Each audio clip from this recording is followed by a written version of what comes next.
Narito na ang Veritas Editorial, ang paninindigan ng Veritas 846 sa mga napapanahong usapin sa bansa. Pakinggan si Reverend Father Anton C.T. Pascual, ang radyo ng simbahan. Veritas Editorial. Mga kapanalig, isang trahedya ang pagguho ng Binaliw landfill sa Cebu City ngayong Zero Waste Month pa naman. Di po ba? Noong ika-8 ng Enero, gumuho ang malaking bahagi ng nasabing landfill na pinangangasiwaan ng Prime Integrated Waste Solutions. Nabaon sa tone-toneladang basura, lupa at mga gumuhong istruktura ang maraming manggagawa at mangangalakal. Habang isinusulat natin ang editorial na ito, umabot na sa 28 ang nasawi, 18 ang nasugatan, at 8 pa ang hinahanap. Naghain na ng cease and desist order ang Department of Environment and Natural Resources, DENR, laban sa tagapangasiwa ng landfill. Ipinasara na rin ang tambakan habang isinasagawa ang search and rescue at clean up. Dahil ang Binaliw landfill ang pangunahing waste disposal facility na nagseserbisyo sa mga lungsod ng Cebu, Mandaue at Lapu-Lapu at sa bayan ng Konsolasyon, nagdulot ang pagkasara nito ng krisis sa basura sa mga nasabing lugar. Kumikilos na ang mga lokal na pamahalaan upang humanap ng mga pansamantalang waste disposal facility. Pero kapanalig, ang tanong ng mga taga roon, saan dadalhin ang basura nila araw-araw? Ayon sa pangunahing pagsusuri ng DENR, posibleng nangyari ang trash slide dahil sa sobrang dami at taas ng tambak ng basura. Tuloy-tuloy na ang pag-ulan at mga geotechnical limitations ng landfill. Kung matatandaan kapanalig, tumama sa Cebu ang 6.9 magnitude na lindol noong Setyembre at nanalasa naman ang bagyong Tino noong Nobyembre. Ako nga po ay pupunta ng Cebu para ipagpatuloy ang ating pagtulong ng Caritas Manila sa relief at rehab na nangyayari ngayon at reconstruction sa mga biktima ng lindol at bagyo. Matagal na rin nasasangkot sa kontrobersya ang Binaliw landfill simula pa noong 2019. Marami na raw itong paglabag sa Republic Act 9003 o ang Ecological Solid Waste Management Act.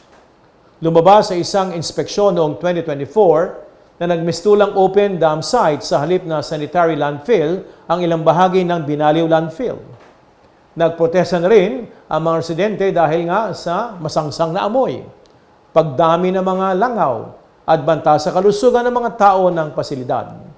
Ayon naman sa Movement for a Livable Cebu, sa kabila ng pagsunod ng mga lokal na pamahalaan sa RA 9003 sa pagbalangkas ng 10 taong solid waste management plans, na nanatiling blueprints without action.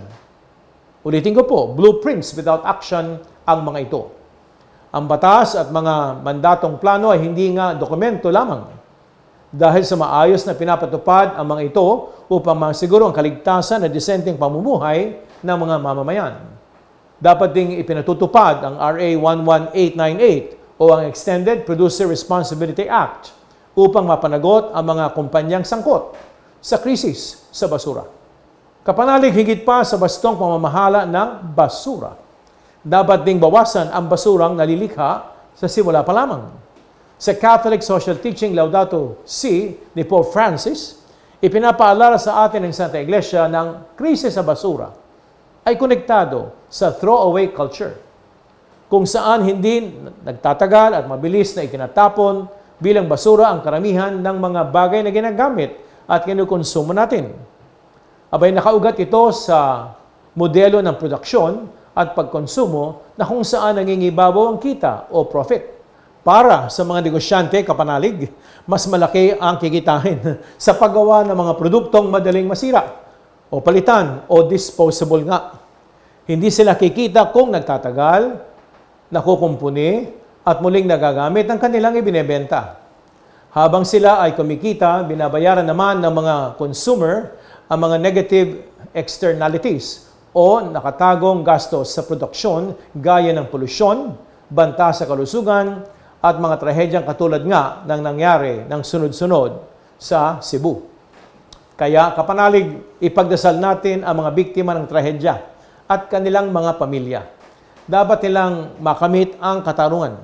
Dapat mapanagot ang mga may sala sa environmental violations na nagdulot sa pagguho ng Binaliw landfill. Lahat po tayo ay may papel sa pangangalaga ng ating common home at sa isa't isa. Paalaala nga sa atin kapanalig sa Henesis 2:15.